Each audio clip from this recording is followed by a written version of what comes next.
Welcome, everyone. We will be focusing on the performance measurement aspect alone with respect to not for profit organizations in this, especially pertaining to the first issue that we identified in the earlier segment, which is assessing the usage of funds, which is closely related to performance management and performance measurement in a not for profit organization. Now, one of the things that we have to understand is that we cannot use conventional techniques of financial because that's what we are used to. So, we cannot use conventional techniques of performance management and performance measurement in particular that we use in finance oriented or profit oriented organizations in NFPs. We cannot do that, which means that the KPIs we have to use, like generally we use KPIs like GP margin, operating profit margin, all the different ratios, etc. Right?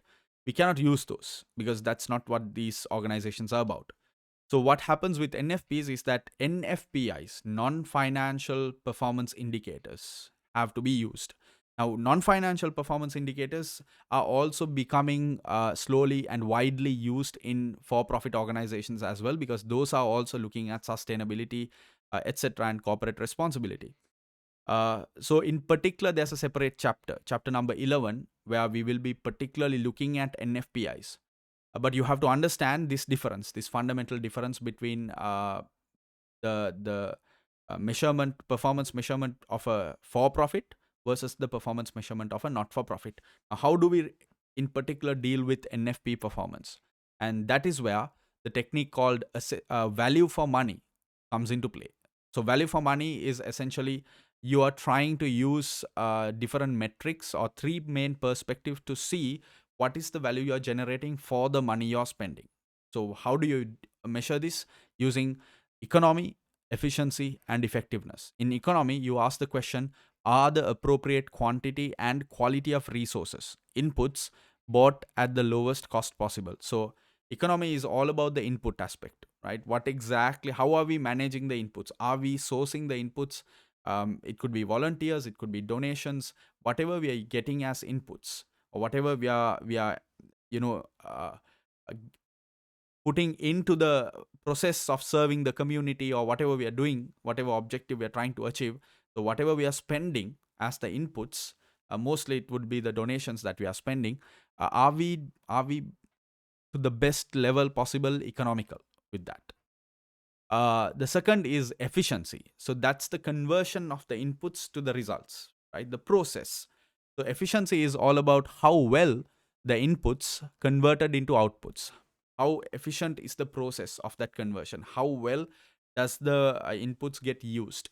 So it means optimizing the process by which inputs are turned into outputs to maximize the output generated from the units of resource used. So resource, don't think that resource is only capital.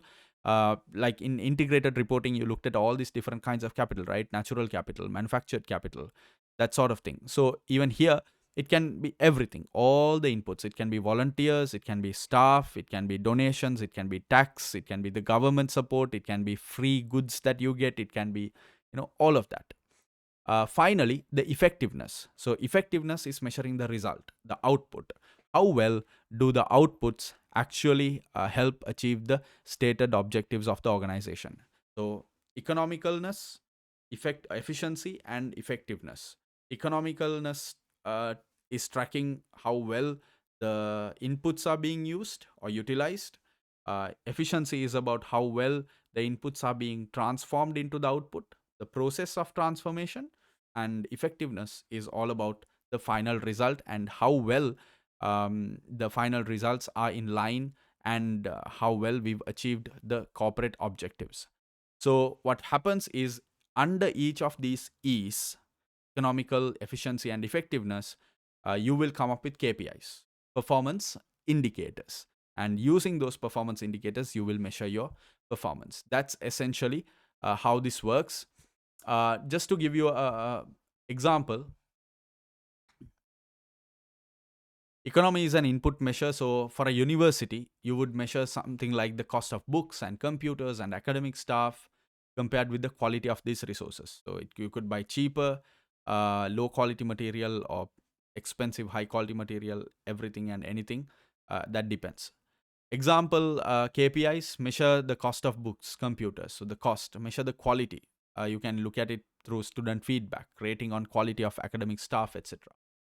Then you can move to effectiveness. So the metrics, or rather the examples that you would consider are of how to measure effectiveness is the achievement of top degrees, carrying out quality research, the uh, tra- graduate placements, right? How many graduates, what kind of percentage of graduates are getting into jobs. So percentage of students achieving a target grade, excellent research rating awarded by an independent external body, or the percentage of students entering the workplace within 6 months of graduating. These are quantifiable metrics that you can measure the effectiveness performance measures through. And finally, for efficiency, are the books and computers and academic staff invested being used efficiently? So percentage of time and books and computers used by students, percentage of time the academic staff spent teaching. So these are the examples that I can present to you for a university of how economy, effectiveness, and efficiency can be looked at. You basically come up with performance measures and KPIs, and then you can further, if you do it for a few years, if you track that performance, let's say this university you started 10 years ago, after 5 6 years or after 10 years, you will have enough sets of data to look at all those and even establish a target. You can set up a target, and you can pursue that target for the next year as a non-financial target, as a not-for-profit organization. On that note, we complete that discussion on performance measurement and performance management of a not-for-profit. We will be looking at the rest of the segments in the next video. Thank you and good luck.